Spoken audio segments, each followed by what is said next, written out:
Hey, what's up everybody? Welcome back. This is HD and this is going to be my Terran video for Heart of the Swarm. Of course, using the Heart of the Swarm custom game. Now, I forgot to fraps the actual game as I was playing, so this is going to be a little bit different than the last two videos I did. The Zerg one and the Protoss one I did were in first-person view. This one's going to be in replay format.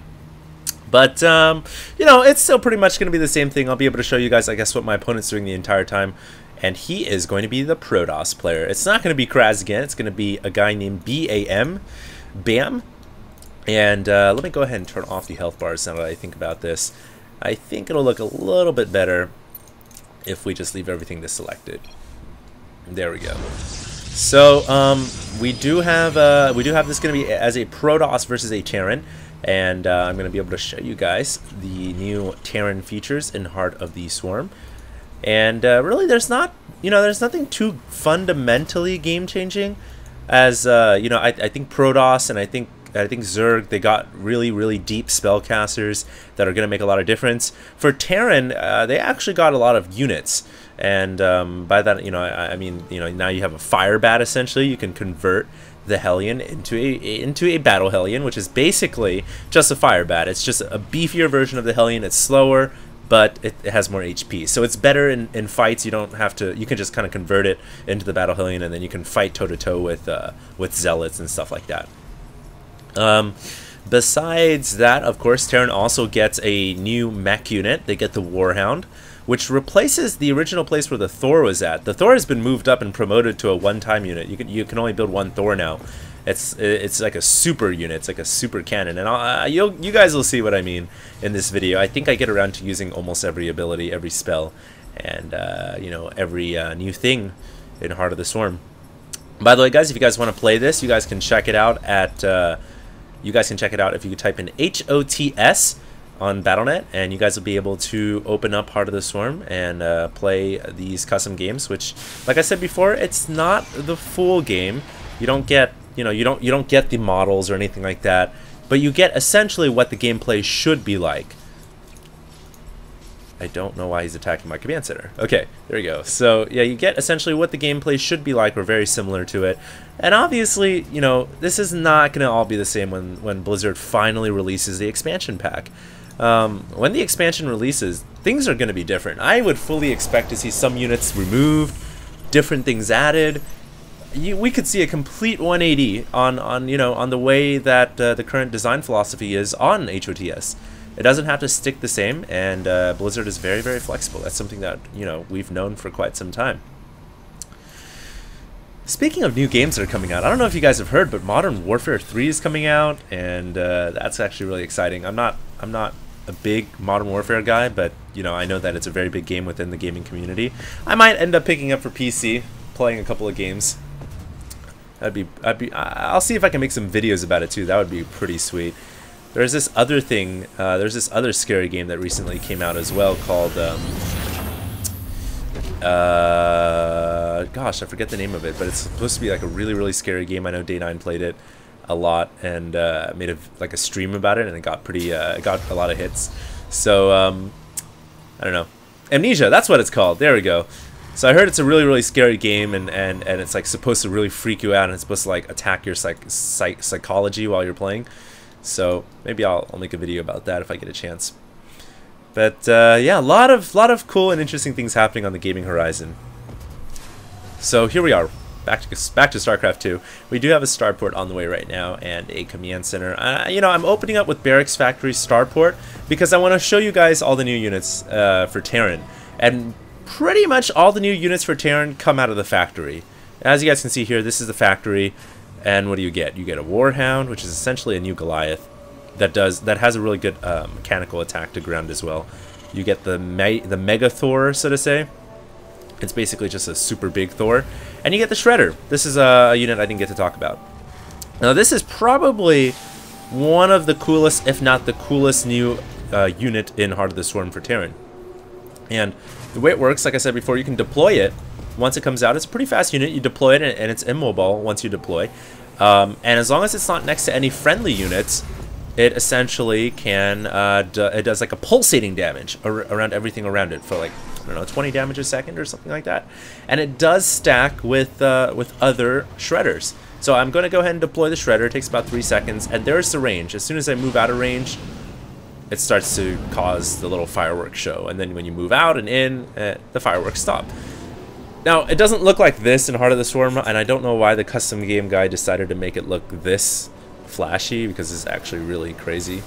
But that's essentially how the shredder works. And you know, I was just kind of thinking, you know, what uses can you make with the shredder? And I was thinking about it, and I realized, you know, what if you know, deploy a couple shredders inside a medevac, or not deploy inside, but obviously lift them in the medevac and go for some shredder harass.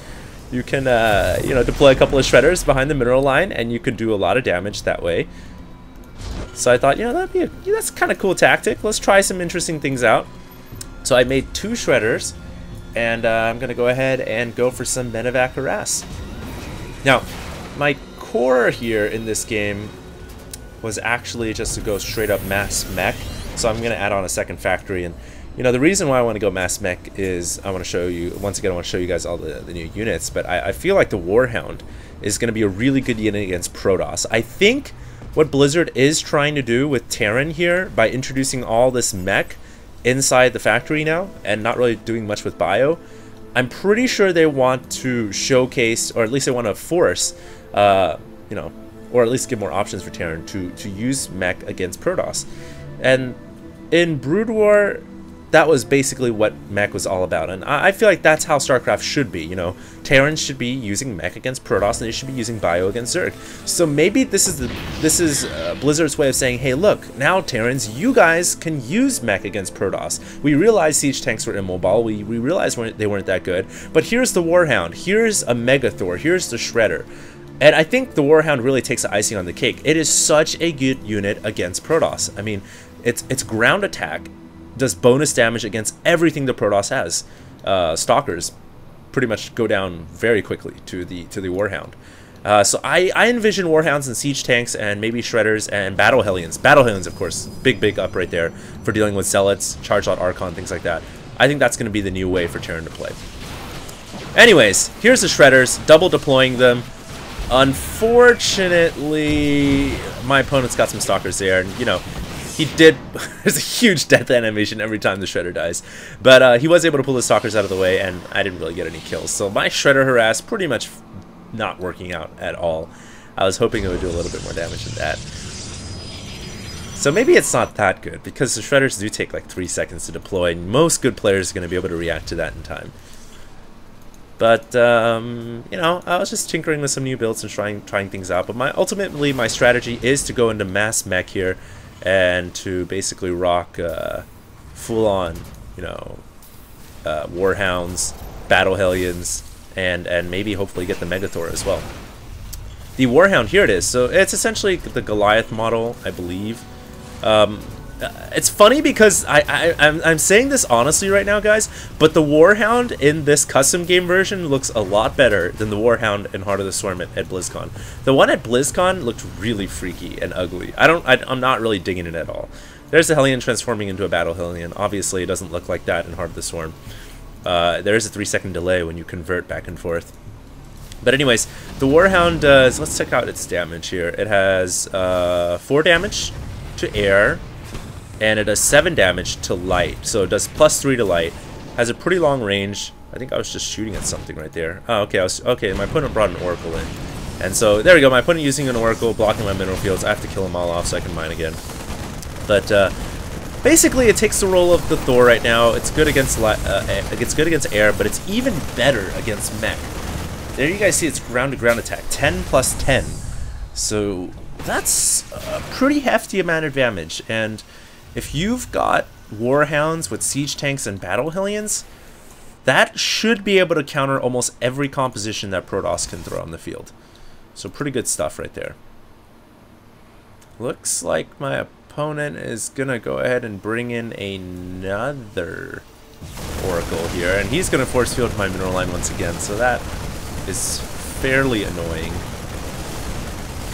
But, you know, once you have enough forces at your mineral line, that's the difference, really, I think. In the beginning of the game, it's actually a really good harass spell, but towards the middle of the game, once you've got a lot of units around your mineral lines, especially at the natural, you should be able to destroy the Oracle force field pretty easily, and it's not too much of a harass. So right now I am pretty much just mass meching up. You guys can see all the factories I've got. I'm making tons of Battle Hellions and Warhounds. So this is essentially my strategy. You have, this is I think how Terrans are going to play against Protoss in Heart of the Swarm. You have the Battle Hellions in the front. They're going to soak up all the damage. They're beefy. They deal with charge lots pretty well because they have a fire attack. And then you've got the Warhounds in the back. They're going to deal with Immortals, Stalkers, all the mech that Protoss have. I know they're not really called mech, but, you know, for all intents and purposes, the metal that the Protoss have, that's what the Warhound is good at dealing with. So, you know, I felt pretty comfortable at this point. I thought now would be a good time to move out. Let's see what my opponent Bam's up to. Okay, so he's got a fleet beacon. So he was actually going to go for the Tempest. Okay, cool. So we are going to be able to see the Tempest because I didn't get to show it to you guys in the last video that I did specifically for Protoss. I never got a chance to. So there's more force fields. They do wear off over time, as you can see, and then the SCVs will go back to mining. But yeah, here's my attack. I'm gonna go ahead and move in with my Battle Hellions, or with my Hellions, converting them to Battle Hellions first, and of course putting them in the front because they are meant to absorb damage. And look how much beefier they really are now. They have 135 HP. You know, they're not gonna die nearly as easily. I'm pretty sure they share the Blue Flame attack with the Blue Flame Hellion. I don't think they get Blue Flames here, but they do more damage. Anyways, my opponent does drop a bunch of force fields here, and there's actually enough Stalkers here to where, you know, even though I have Warhounds, they're probably not going to be able to win the battle, and my opponent is able to actually out-surround me and outgun me here. And so he takes out all my my Warhounds. So that was a little bit disappointing for me. I was hoping for more success than that. And my opponent's still being very annoying with that Oracle. So we're actually seeing, you know, some pretty good uses of the Oracle here from my opponent Protoss. He's you know, constantly harassing. The speed of this thing is just insane. 3.75 in the air. That's pretty hard to catch up to. I think that's Phoenix speeds. So that's pretty damn fast. And you know, it can float back and forth. It can cast a force field line. My God, that thing lasts a very long time. And so he's doing some pretty good work here. And oh wow, look at that. SCVs don't go back to mining when the entomb ends, so you have to do it manually. So pretty irritating stuff right here from the Protoss. And at this point I realized, you know, I'm gonna go ahead and try to build the ultimate weapon here. Let's see how the Thor is in version 2.0 basically. This is Heart of the Swarm, this is a new unit. Let's see how this big bad Thor really becomes. And so I made the fusion core, I have a Thor on the way. My opponent just brought a Tempest in here. And let's check out the stats on this guy. So it has an Eradicator beam that does 35 damage. Pretty slow attack though, so it's not as strong as nearly as advertised. But the air attack is really where it shines. Unfortunately, no air units for it to shoot. Rather, I have some Warhounds here that are going to be able to repel it. And keep in mind, the Warhound more oriented to dealing with light units, I believe. So it's not nearly as good against a unit like the Capital Tempest. But at this point, I was just kind of buying time to get my Mega Thor out. I'm going to call it the Mega Thor. It has a very powerful attack, guys. And it's much beefier than before. But the craziest thing of all is its special ability. It has a special ability that just nukes. Basically, it's like a mini nuke at any area you want. And it is pretty devastating. So, I'm not sure why I'm moving out without my Mega Thor. But, you know, anytime you have a Mega Thor or Thor building here, you should definitely wait for it. It's a very, very good unit in Heart of the Swarm. And I don't know if Blizzard is actually going to keep it. They might end up changing the Mega Thor around and you know, they might just remove it from the game. Who knows? We'll just have to see. And look at this! My opponent did end up stealing my technology. So he went ahead and jacked my Terran technology. He's not really making use of it though. And like I said before, it's very difficult to steal someone's technology, all the while focusing on your own stuff and building up a whole nother race. It's very, very difficult. So there's that. Now, I am moving out, and there it is. So essentially, it's the Thor from the campaign mode. I mean, it is massive. It's a super walker, armored, mechanical, massive. It does tons of damage. The biggest thing of all is the bombardment spell. Bombards an area with heavy splash fire, does increase damage to structures. So it's basically, it doesn't get it right away, you need 150 energy, but it is just killer if you end up being able to cast it. And hopefully we'll get a chance to see it here. Now my opponent is going with a very standard charge lot stalker sort of army. hoping to combat my mech with you know, his metal. And let's see how this battle ends up going. So, of course, leading the way is my Thor. That barracks is actually belonging to my opponent, and this is when I realize, hey, you stole my technology, bastard. So I'm gonna go ahead and kill it off. I have a ton of anti-air here, no problem. And you know, I didn't really want to engage quite yet because I wanted to have enough energy to use this spell, so I decided to pull back and, you know, wait for reinforcements, wait for the spell. But my opponent decides to charge in with the engage, and this is where those battle hounds really come into play. Look at how much beefier they are than the normal Hellion, and they're able to kill off charge ones pretty well. So now all I've got to do is deal with the stalkers, which that isn't going to be a problem at all. This wow, the T-800 cannon does 150 damage.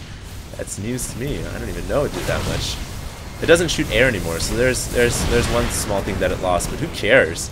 It does a freaking 150 damage. It almost one-shots a stalker. So there's that. My Mega Thor almost has enough health. The rank is prototype. That's funny. So if I get enough energy, I should be able to cast a spell. There's 150 energy, and there is boom! Bombardment. Hold on. I'm gonna have to do a little bit of a Matrix slow replay here for you guys to see that one more time. Look at the health these stalkers had. They were still pretty healthy, and now look at the health they have. 0. So that is the Mega Nuke ability, so to say. I mean, I think it's pretty cool. I don't know if it's gonna make it into the end product of Heart of the Swarm, but as it stands right now, it's a pretty damn sexy spell. So I've pretty much been able to overrun my opponent. Looks like I'm gonna get another W for the day, hopefully. My opponent still has an Oracle around my base doing stuff. Oh, there's still one more spell I wanted to show you guys, the Battlecruiser. So the Battlecruiser now has one new spell called the Red Line Reactor. Basically, it revs its RPMs up to the red line, and there it goes. Nice little booster spell for it. Doesn't last very long, but it's good because now you can kind of micro against Void Rays or Vikings. Before you couldn't because it was just slow building. But now you can kind of micro around with it, you can toy around it, and you can use its spell to you know, get away from sticky situations. I kind of like it. Nice spell to have. And oh, there's 3 little shredders. How cute. So once again, guys, I want to remind you guys, this is not the models for Heart of the Swarm. This is just the models that a map editor made and used. Although I must say the Warhound looks much better in this version than it did in Heart of the Swarm. But this is not the model, guys. The model will be different. Most of the models look much better in Heart of the Swarm. Oh, my opponent used his arc-like shield right there to protect his Nexus. Unfortunately, it's not going to protect it from these guys. They do normal damage or explosive damage. And so my opponent leaves the game. So that's pretty much it, guys. I hope you guys enjoyed this video. I don't know if I'm going to do something here with these shredders. Yeah, okay, so I'm going to go ahead and try to drop the shredders and deploy them against these probes to see if it works. I hope you guys enjoyed. That was basically all 3 races. I was able to show you guys Terran, Protoss, and Zerg. I think my Zerg ones and my Terran ones pretty decent. Protoss one probably wasn't the best. But, you know, I think you guys get the general gist of how these units are going to really incorporate themselves into StarCraft 2. If this is what Blizzard decides to stick with. I don't know why these probes aren't dying. Might be a glitch or something. I don't know. Maybe because the game already ended. But typically, these 4 shredders would be doing 80 damage per second right now. The probes would be long dead. Immortal probably wouldn't live very long either. Radiation damage buff is being radiated. Confusing. Alright, hope you guys enjoyed that, guys. I know I did. And maybe you guys will, you know, try this game out. Go to Battle.net and type in HOTS. Play a couple of games and you know, see how it is. Looking forward to seeing your comments down below in the video. Let me know if you guys enjoyed it, and if you guys get a chance, follow me on Facebook, Twitter, and of course on YouTube at HD StarCraft.